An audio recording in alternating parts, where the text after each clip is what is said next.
Hi Poshers, Tiffany Judd here. I'm the Silver Premier Leader of Poshmorphosis, and today we're going to talk about what's holding you back from team building. So during one-on-ones with my team, what I continuously hear over and over is, I don't want to be pushy. I do not want to be one of those direct salespeople. I hear you, girl. I don't want to be one of those either. I never thought I would be in direct sales. So the idea of building a team and recruiting people has always terrified me. So I like to think of it as team building and not recruiting. And I most definitely never, ever, ever want to feel like I'm pushing anybody into any situation. So if that's you, you've come to the right place.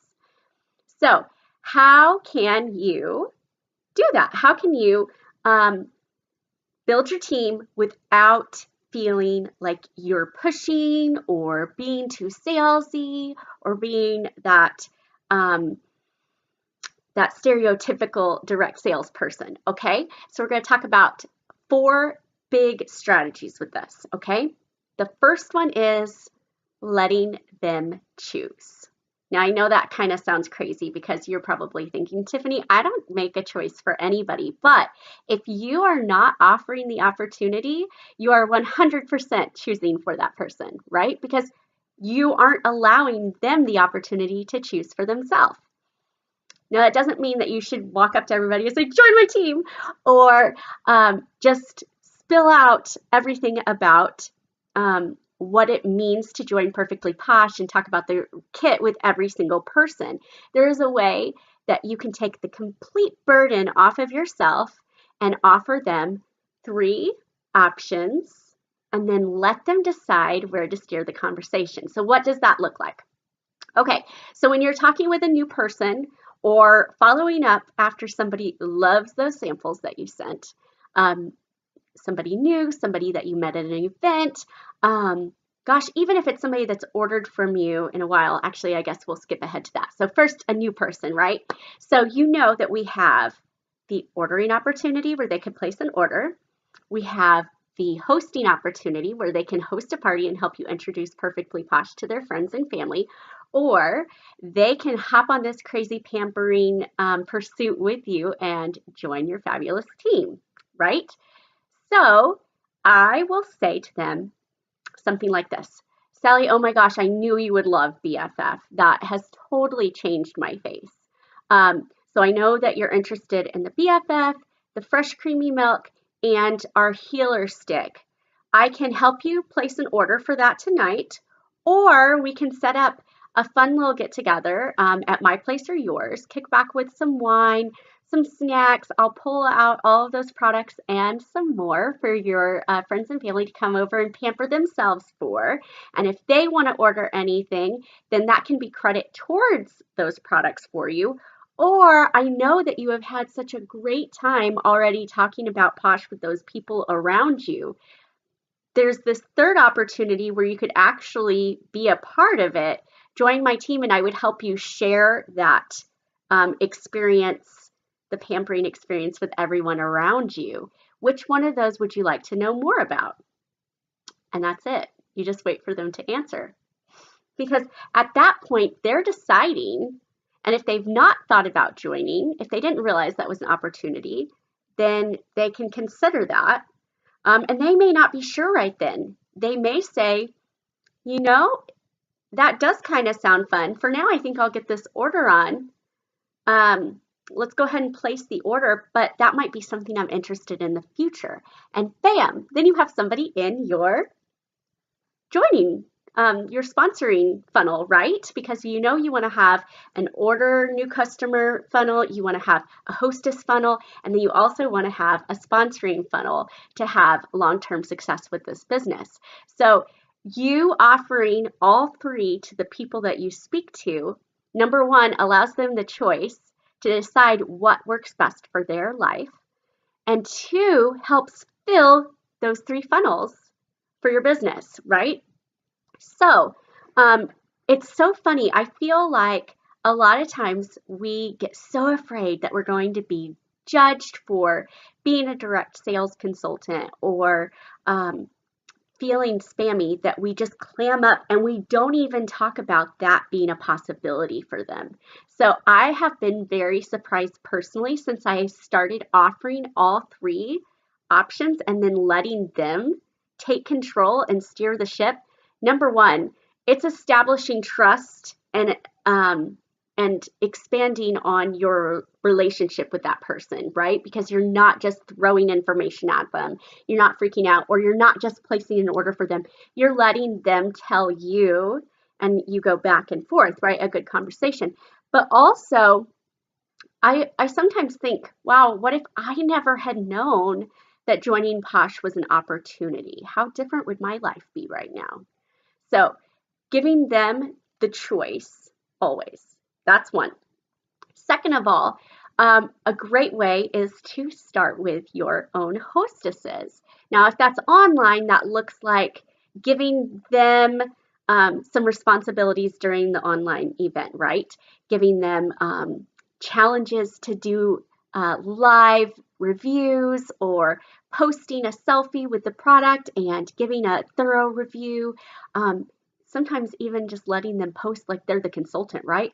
Oh, Sally, I know that you love BFF, so I'm going to give you a graphic, and this is the verbiage that I normally use with it. You're free to use that, or if you want to use your own voice, just as long as it's still very descriptive about it, would you please post that for me? So you're kind of like planting the seed and like letting them sort of take control and act as the consultant. In a home party, that could look like gathering the orders at the end of the event, complimenting her throughout the night on how good she is at answering questions with her guests, how excited she seems whenever she's using the products and how that's really contagious. And then showing her at the end of the night, look, I have $750 worth of orders tonight, and if you were the consultant for this party, you would have earned X amount of money.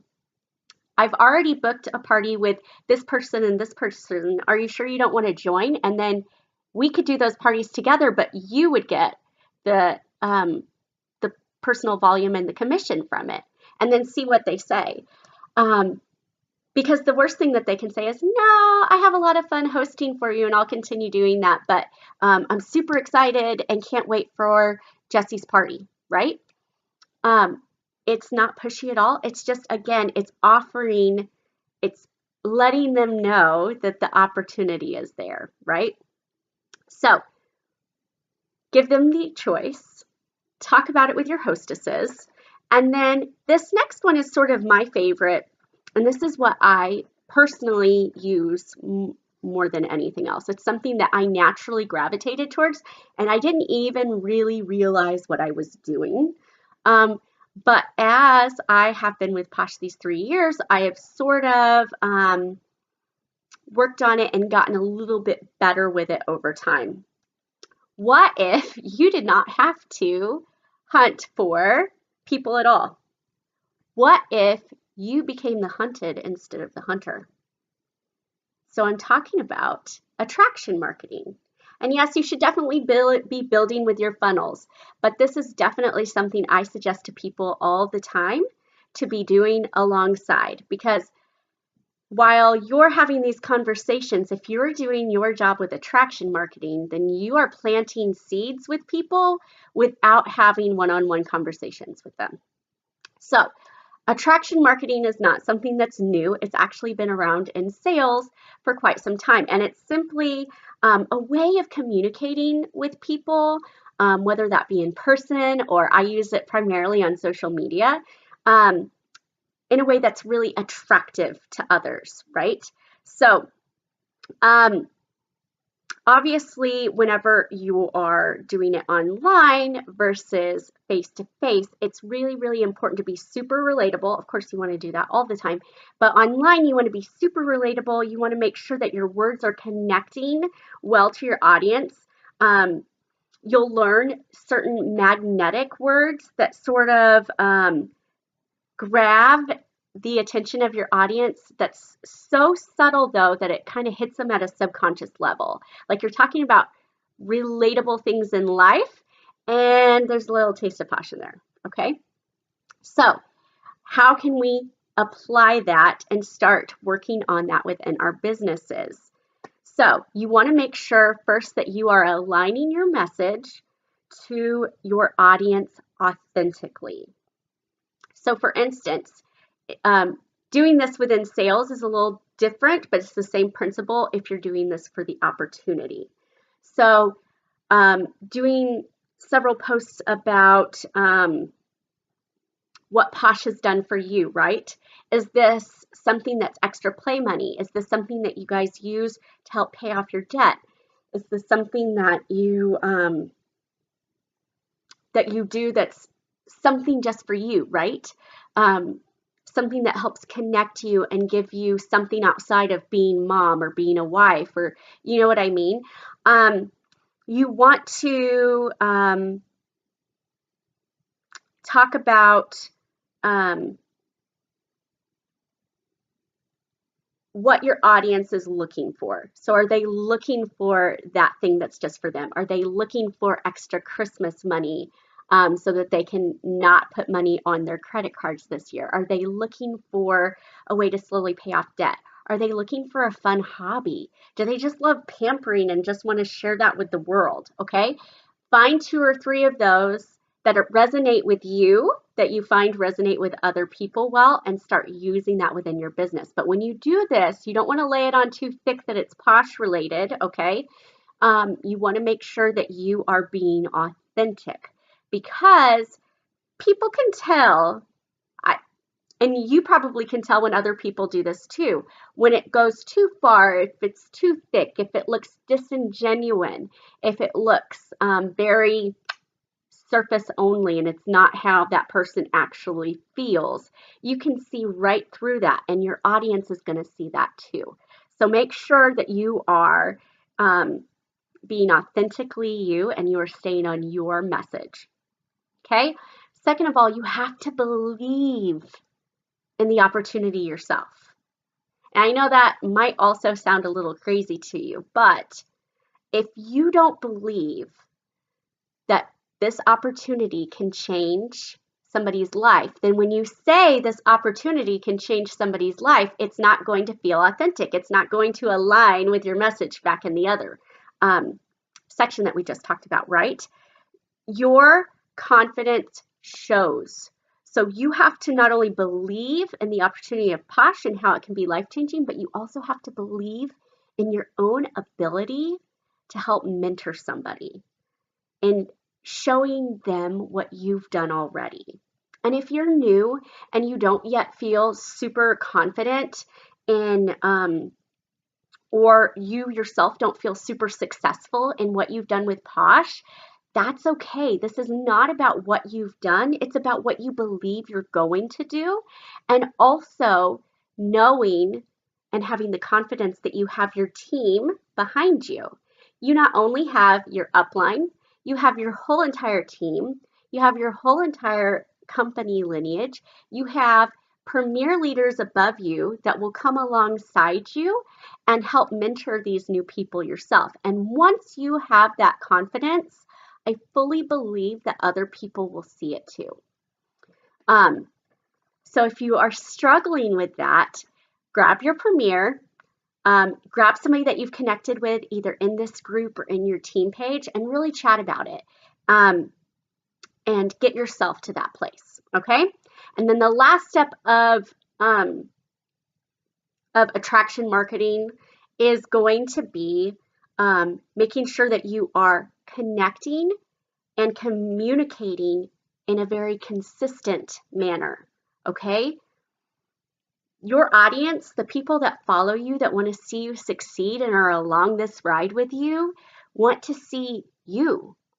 They don't want to see the beautiful graphics, although they are beautiful, that Posh puts for us, okay?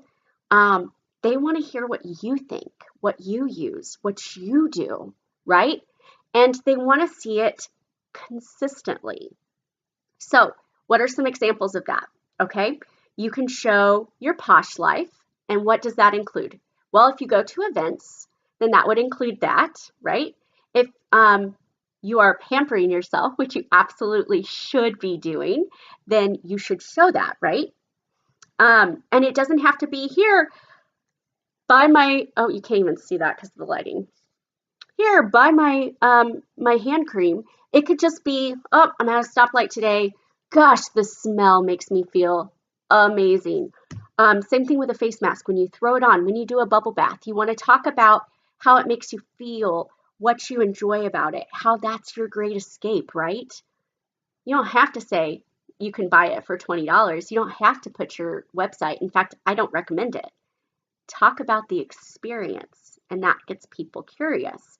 It also means whenever you're working from, I mean, it's not the summer now, but whenever I work while my kids are playing in a pool, I post about that.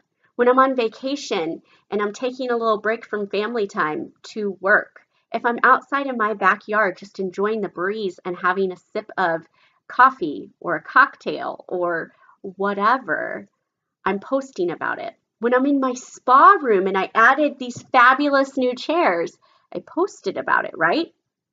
So you want to make sure that you are posting all the things that revolve around your posh life.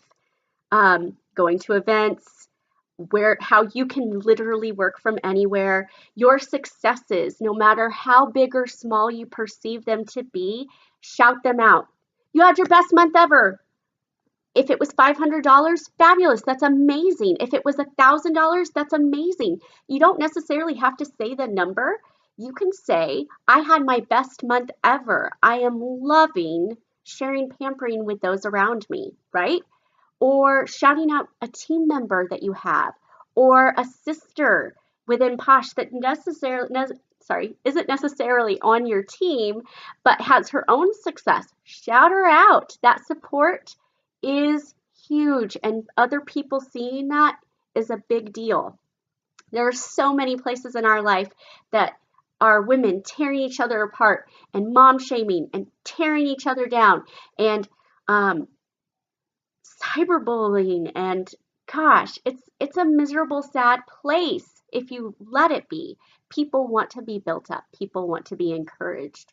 People want to see that love from one woman to another woman, especially, I mean, yes, if you're benefiting from it, but also if it doesn't help you or affect you at all, you're just so happy for somebody else. That also means when you're making samples, take a little photo and talk about how you're making them. You don't even have to offer the samples if you don't want to. Again, it's just showing what you do within your Posh life. Like with my chairs, what did Posh help you buy? Did it pay for your groceries? Flash a picture of your cute little Posh Pay card and wipe out the number and talk about paid for by Posh. Thanks to Posh, we paid $100 worth of, or I just filled up my cart at Costco and I didn't have to worry about it, how it was going to fit in the budget. Posh paid for it. I just bought these chairs for my spa room and oh my gosh, I've always wanted these chairs because I did. I've always wanted these chairs. Share that. People are excited. They love to see that. And it's not pushy, it's not salesy, it's sharing your Posh life. And it brings in people to see what you're doing with Posh and celebrating your successes along the way and possibly joining you later on. If you have kids or a husband that's super involved and likes to help you work your Posh business, this is a great opportunity to highlight that. But also part of communicating and connecting in a consistent manner is you cannot disappear. You cannot post about your Posh life. And I know this, I am guilty of this. So I am preaching to myself here. Whenever we moved last year, we built a new house. We moved in Thanksgiving last year. I lived out of boxes for a couple of months. And I did. It was sort of hard to keep up what I was doing and how I was sharing and how I was marketing myself, right? In a communicative and connective way on Facebook. And I could tell a difference. So slowly but surely, I am working my way up and back to that.